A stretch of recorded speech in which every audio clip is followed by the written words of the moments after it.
friends, as you all know, we have started a new series called the 19th Century Short Fiction or Short Story in the 19th Century, and this particular scheme plan will be executed by the DU faculty, former and the present, and it's a slightly new field in the sense that people have enjoyed short stories, but they have not written about the form or about the written short story which becomes prominent in literature in the 19th century. Before that, short stories are available only in some other form, not in the printed form. There might be exceptions, but I'm talking about the rule, about the general reality, not about the exception. Now, the form of the short story is a title that compels us to reflect on the short story as some kind of a mode, some kind of a form, some kind of a style, some kind of a pattern, an experience that can be contained within the parameters of an episode, within the parameters of an account, and that's what the form is in the initial stage. What is form actually? This is the question that we should generally ask from ourselves, because most of us read literature for entertainment. We read literature for passing the time. We read literature for knowing about the society of a particular period when the literary work was composed. All these things are there, but very few of us talk about the form of literature, the form of different kinds of expression in literature. And in fact, in the 20th century, there became a particular field of study which was called formalism. So form became that important. So people would not talk about the account, they would talk about the nature of the account. That was the form of the short story. So we start, we have a team of 4 experts, and one of them has already introduced to you the form according to her angle, but then all of us have different angles, and in the first series of 4 lectures, mine is the second lecture, we will be talking about what we consider the form of the short story to be or to mean. Now, let's begin in this case that the form is the way something is presented by a narrator to an audience. It's a way, it's a style, it's a method.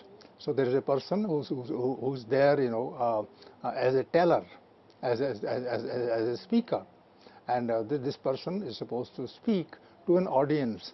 The audience can be just one person, it can be 10 people, it can also be a whole assembly. If you go to a village and they say that a large number of stories, so why don't you tell one? And when your program is announced, then the entire village might come to the place where you would be speaking, you would be telling them, and that also would be the audience. So on one side is the speaker, the narrator, and on the other side are the audience. And the narrator is supposed in this particular form to entertain, to put them into a good mood, to put them into a mood of intelligence, into a mood of creativity. If a short storyteller, if a storyteller starts talking, then the audience starts dreaming about the situations, about the characters, about their experiences, which are contained, in the account. So we have a narrator and we have an audience, and the two interact with each other, and the thing around which they interact with each other, that is called the form of the short story. I'm not trying to define what the form of the short story is, but I'm just talking about the form as something that interests us from the point of view of a literary device, a literary representation. Now let's from here take off to another point, that is, it makes it complex for the reason. The first thing is it's a complex idea that there is a speaker and there is an audience, and the two interact. The two talk with one another, one directly and explicitly, and other hears, but in the hearing also some kind of talk is involved. So it's a very complex affair. You cannot go into it easily. You cannot paraphrase, what has been said or what has been understood. And there are many layers of the telling of the account of the episode that reveals itself in the form of the short story. So that makes it complex for the reason that the party consists of two agencies, as I already told you, the one that articulates an account and the other that hears the account with interest. So you know that the speaker, the teller, is articulating the account, is giving words to the account, is saying one thing and not the other. And there's a beginning, and where should one begin? And there are so many ways, of going about it. Somebody can straight away begin, and somebody might like to talk to the audience first, make them feel at ease, and when he has prepared them for listening to the account, then only he will start telling. Also, where small things as the assembling of people, at a particular point in the village or in the city, in an area, and even that, puts pressure on the teller, whether he should begin or not, whether he should begin at a particular point, and maybe he has to wait for more people to come and join, and if they came late by 5 minutes or half an hour, etc., then he would have to tell the same story again in a different form, and that will put pressure on him.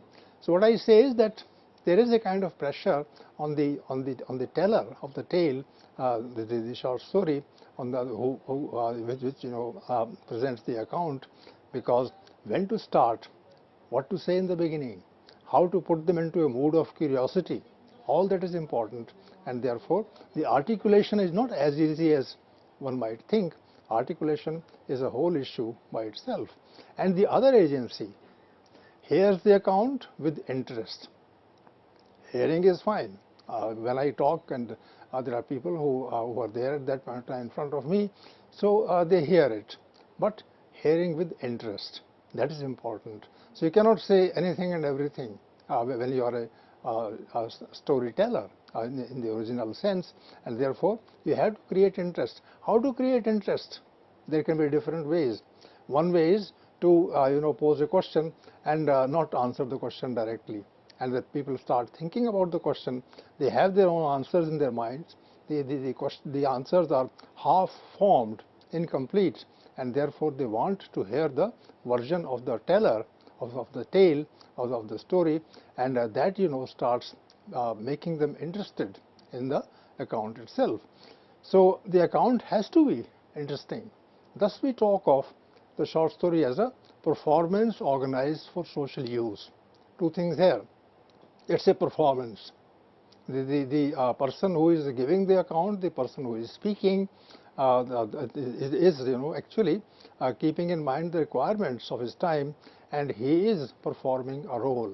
He stands in front of the audience, or he sits in front of the audience, and he takes a look at the people who have come to listen to him, and then he knows which particular pitch to use, which particular vocabulary to use, whether it's a literate audience, whether it's an illiterate audience, whether it's women, whether it's children, whether it's men, whether it's an assortment of all these people, and therefore he has to think, keeping in mind the requirements of the audience, which means that he's performing a role.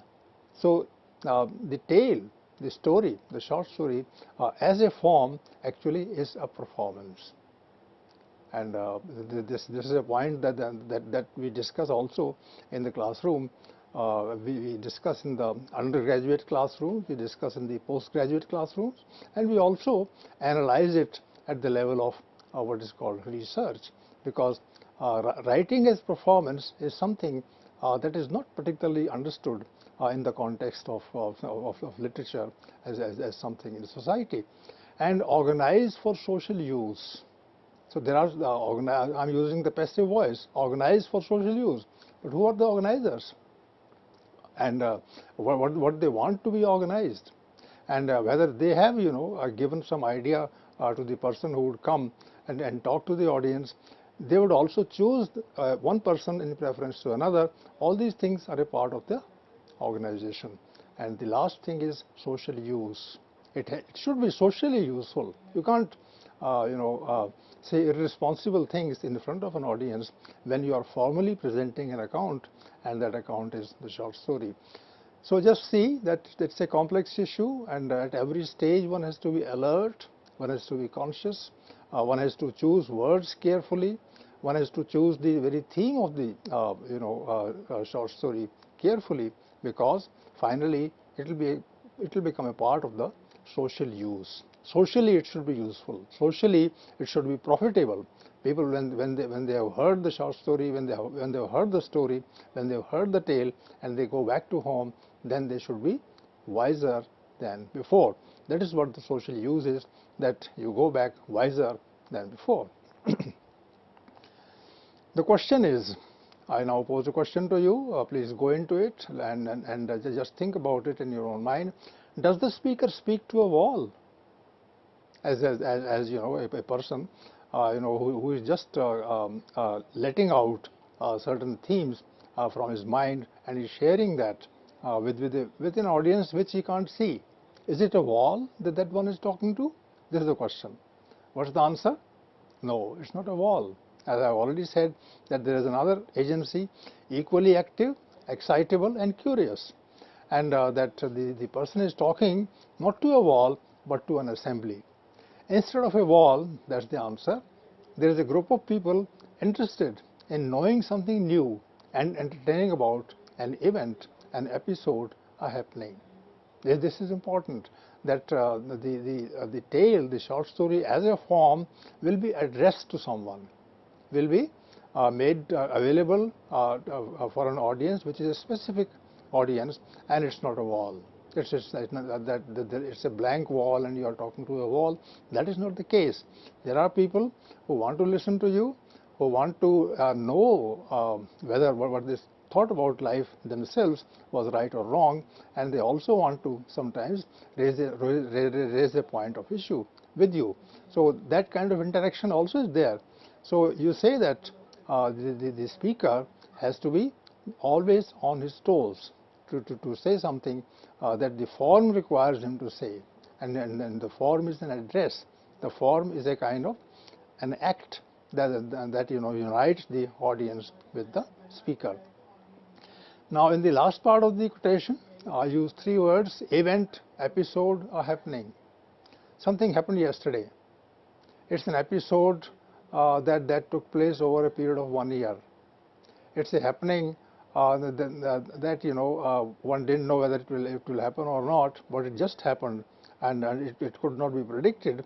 So it's a happening of that sort. So these events, episodes, and happenings are the stuff of the story, stuff of the form of the story, and they are all very important. Now that this story is so interesting as a form, that let anybody talk to someone else, and straight away how does the conversation begin between two people who don't know each other? I'm from there, I'm from a place where people are different than here where I'm meeting you. The moment you say this, the other person will say, oh, what happens in your state? And then the person starts talking, and that talking is the story. So just say that, you just say anything to anybody on the roadside. You meet somebody and you say, did you know what happened yesterday in front of my eyes? And suddenly the curiosity is aroused. Suddenly the person will stop and say, please tell, what happened yesterday? So that is what the beginning of the form of the story is, that it's an event, an episode, happening that happened yesterday, that happened 10 years ago, that happened 1,000 years ago, as he or she came to know about it in a book, and then what I don't know, or one doesn't know what the book said. Nobody can keep all those memories of the words that were used in the tale in the book in mind, but then one starts giving a version of what one read. So all these questions emerge in the context of the performance, which is called the short story or the story form. Yet our attention is drawn to an associated feature of the short story. There is a short story is a direct kind of subject, You read a short story, you read a story, and then you talk about it. But then there are certain features which are not directly integrated with the text, with the composition of words, but they are associated. They are around. They are on the periphery. They are even beyond the periphery. But then there is a kind of a halo. There is a kind of a light, circle of light, and that circle of light tells of things which are mysterious, but then which arouse curiosity in the people who are involved in the act of the short story. So there is an associated feature. What is that feature that we can talk about?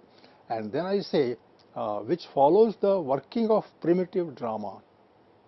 There is a kind of primitive drama in the whole thing. Primitive means somewhere back in history, back in the ancient period.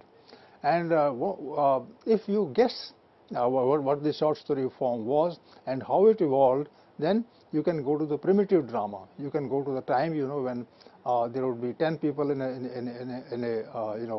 hutment in a kind of a neighborhood near a forest, and these people would sit down in the evening and they'll start talking to one another, and then somebody will give an account of, as I said earlier, what happened yesterday.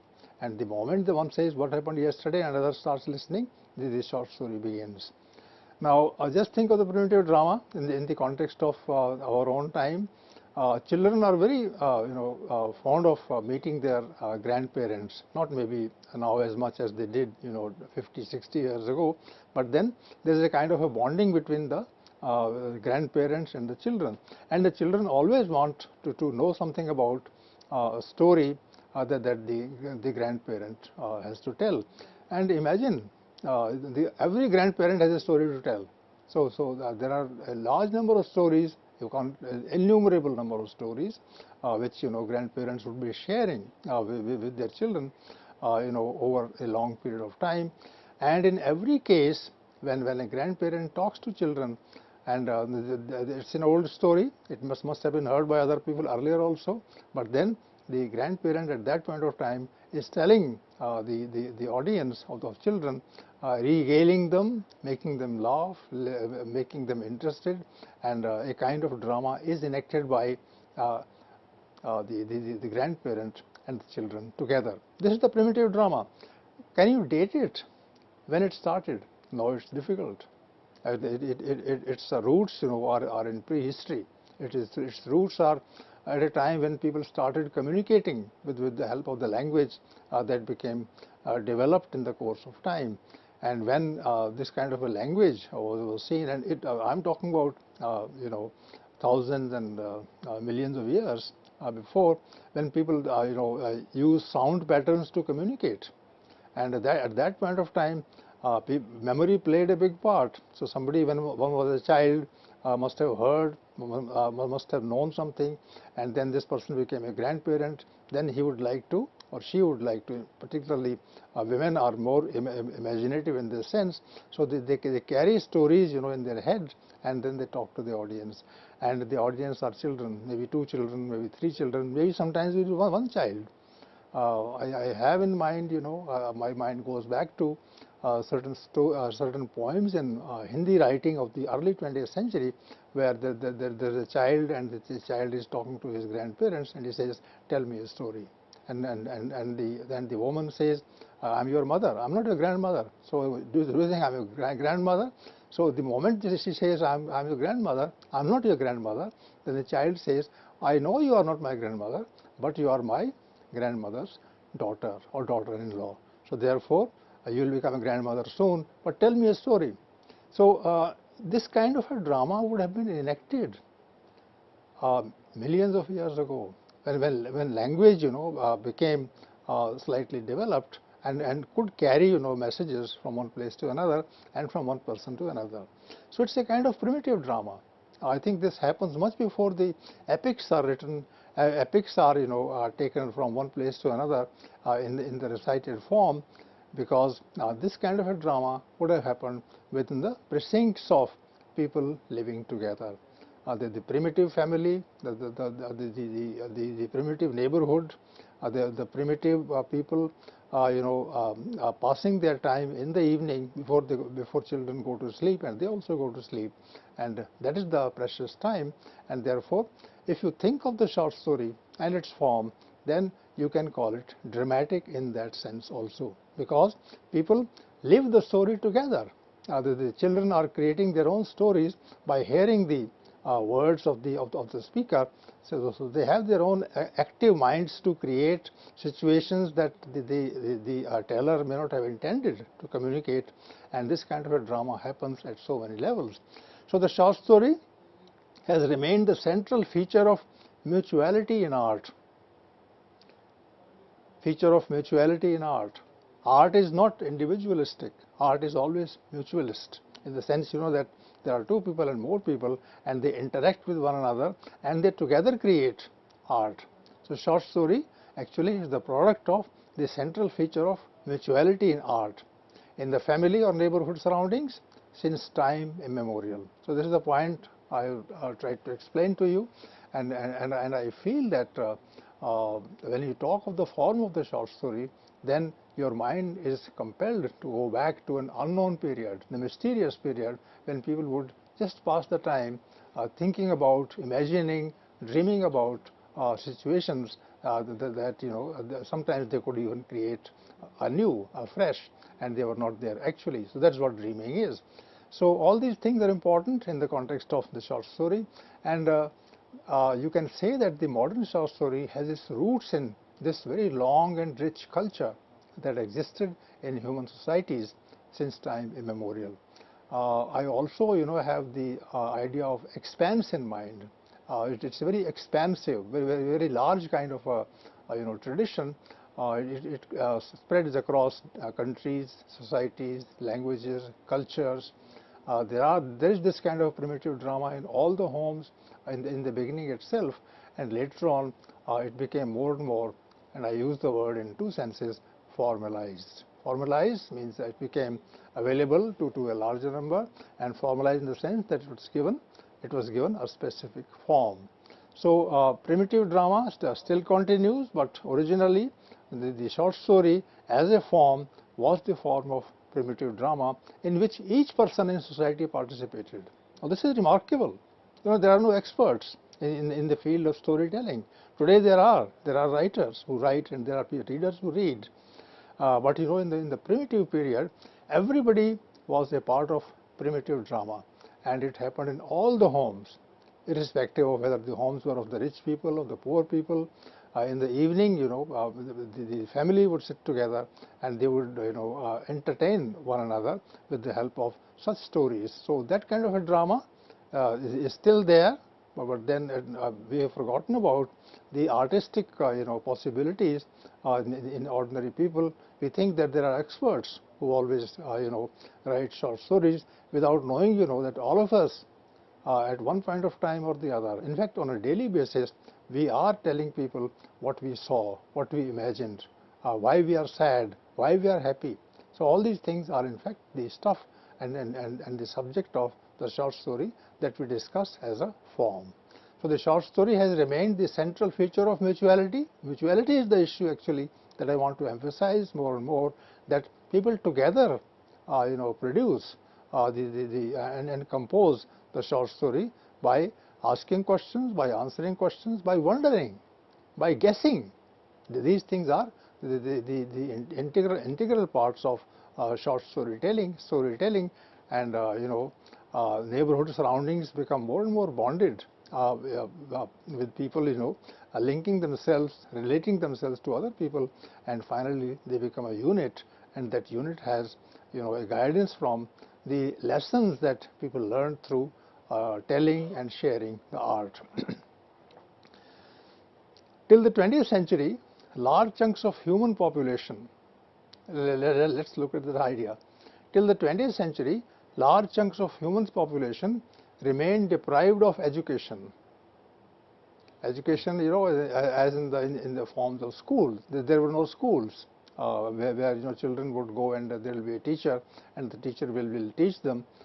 Till the 20th century, in the 19th century there were very few schools. In the 18th century, one doesn't know. And in the Western society, there were schools, colleges, and universities, but not of the kind that exists today. So there also, education in the formal sense was not available to the ordinary masses. So this is precisely what I say in the context of the short story, that the form of the short story takes its impact from, its appeal from the surrounding in which it is composed, it is written. So you have to take cognizance of the history of society along with the history of the short story.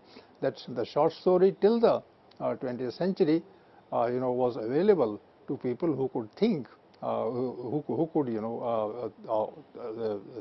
use the information made available to them through the oral tradition, and therefore they would hear and think. So large chunk of human population remained deprived of education. Literary expression was fine.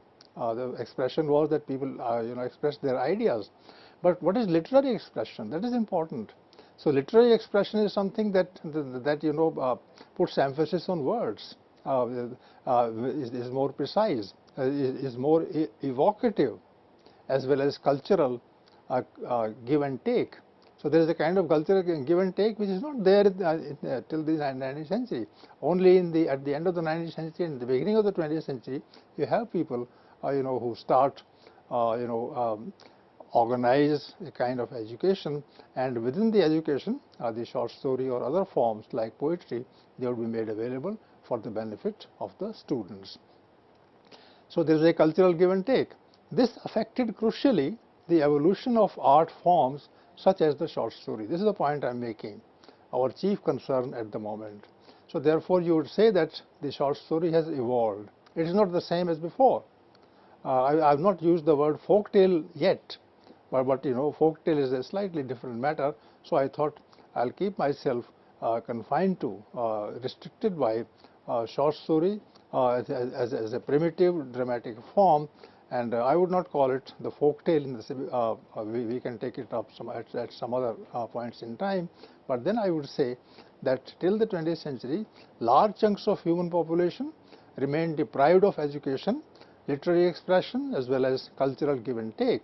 This you can go back to in your mind and consider, examine whether this is true, how far it is true, and if it is true, then what suggestions it gives for us to consider. So this affected crucially, in my opinion, the evolution of art forms such as the short story. So short story is not a static form. So you don't say that what is a short story today was the short story yesterday.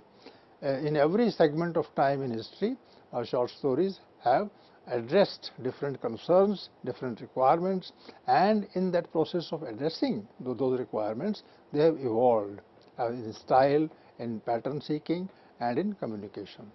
So I hope you have understood the points that I'm making regarding the history of the short story, and not the short story per se, but the form of the short story. Thank you.